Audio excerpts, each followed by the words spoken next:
கர்த்தருக்குள் அன்பான தேவ பிள்ளைகளே, ஆண்டவரும் இரட்சகருமாகிய இயேசுவின் நாமத்தில் உங்களுக்கு என் அன்பின் வாழ்த்துக்கள்.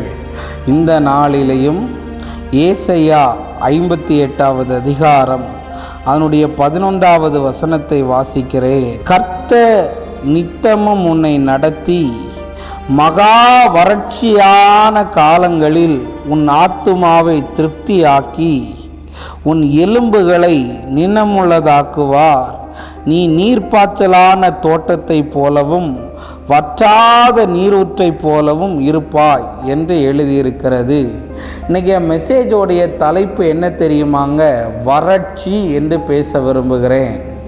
நிறைய பேரை பார்த்து கேட்பேன், பிரதர் எப்படி உங்களுக்கு போகுதுன்னு கேட்குறேன் லைஃபு. சிலர் என்கிட்ட சொன்ன பதில், ரொம்ப ட்ரையாக போகுது பிரதர்னு நிறைய பேர் சொல்லுவாங்க. நிறைய பேர் சொல்கிறாங்க, பிரதர் ஒன்றுமே காணுமே பிரதர் அப்படின்னு சொல்கிறாங்க. நிறைய பேரை சொல்லும்போது, ஏன் பிரதர் இவ்வளவு சோகமாக இருக்கீங்க, மந்த் எண்டுன்னு சொல்லுவாங்களாம். ஏன்னா சேல்ரி எல்லாம் டப்பெல்லாம் காலி ஆயிருமா. இன்னைக்கு நான் உங்ககிட்ட ஒரு வார்த்தையை சொல்ல வரவா? யாரெல்லாம் காஞ்சு போய் இருக்கிறீங்க சொல்லுவாங்களே, அவன் காஞ்சு போன கருவாடு ஆயிட்டான்னு சொல்லுவாங்கள்ல. நிறைய பேர் சொல்லுவாங்க, ரொம்ப வனாந்தரமாக இருக்குது பிரதர், வாழ்க்கையை ரன் பண்ணுறதே ரொம்ப கஷ்டமாக இருக்குன்னு. இப்படி ஒரு வறட்சியான காலம் வரும்போது ஆண்டவர் சொல்கிறாரு, அந்த காலத்தில் தான் உன்னை நான் திருப்தியாக நடத்துவேன்னு ஆண்டவர் சொல்லுகிறார். ஆமைன்னு சொல்லுங்களேன். நான் ஒரு உண்மையை உங்களுக்கு சொல்லவா? எனக்கு பணம் இருந்தபோது கூட நான் பட்டினியாக இருந்திருக்கேங்க. ஆனால் பணம் இல்லாத நேரங்களில் எங்கே இருந்தாவது ஒரு காகம் வந்து என்னை போஷித்ததை நான் கண்டது உண்டு. ஆமேன். அந்த எலியாவுக்கு வறட்சியான ஒரு காலம்தான். அந்த காலத்திலையும் அவனுக்கு எல்லாமே செழிப்பாக இருந்ததுக்கு ஒரு காரணம் என்ன தெரியுமா? அவன் தேவனை நம்பினதினால் அந்த வனாந்தரத்தில் கூட ஆண்டவர் காகத்தை கொண்டு வந்து ஆண்டவர் இறைச்சியும் அப்பத்தையும் கொடுத்துட்டு போனாராம். ஆமேன்.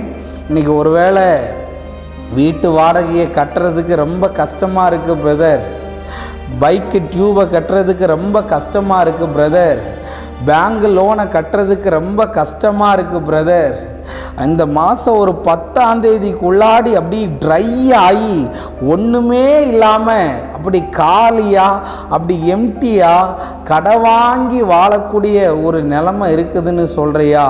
இன்றைக்கி ஆண்டவர் சொல்கிறாரு, அந்த வறட்சியான காலங்களில்தான் உன் ஆத்துமாவை நான் திருப்தியாக்குவேன் என்று சொல்லுகிறார். தேவன் சில வனாந்தரத்தில் உங்களை நடத்துகிறார் என்றால் ஏதோ ஒரு பெரிய அற்புதம் நடக்க போகிறது என்று அர்த்தம். தேவன் உங்களை சில வறுமைக்குள்ளே நடத்துகிறார் என்றால் உங்கள் வாழ்க்கையில் பெரிய ஒரு ஃபினான்ஷியலி பிரேக் த்ரூ வரப்போகுது என்று அர்த்தம். ஆமேன். நான் உங்ககிட்ட சொல்லியிருக்கிறேங்க, உங்களுக்காக தேவன் என்ன வேண்டுமானாலும் செய்வார். அது யாரை கொண்டு வேண்டாலும் செய்வார். அது ஒரு காக்காவை கொண்டு செஞ்சார்ல, ஒரு கழுதையை கொண்டு செஞ்சார்ல, ஒரு மனுஷனை கொண்டு செய்தார்ல. இன்னைக்கு ரொம்ப ட்ரையாக போயிட்டுருக்குன்னு கவலைப்படுறீங்களா? ரொம்ப கஷ்டமாக போயிட்டுருக்குன்னு நினைக்கிறீங்களா? இன்னைக்கு ஆண்டவர் சொல்லுகிறார், வறட்சியின் காலங்கள் போய் செழிக்கிற ஒரு காலங்கள் உங்களை தேடி வரும். நம்ம ஜெபிப்போம்.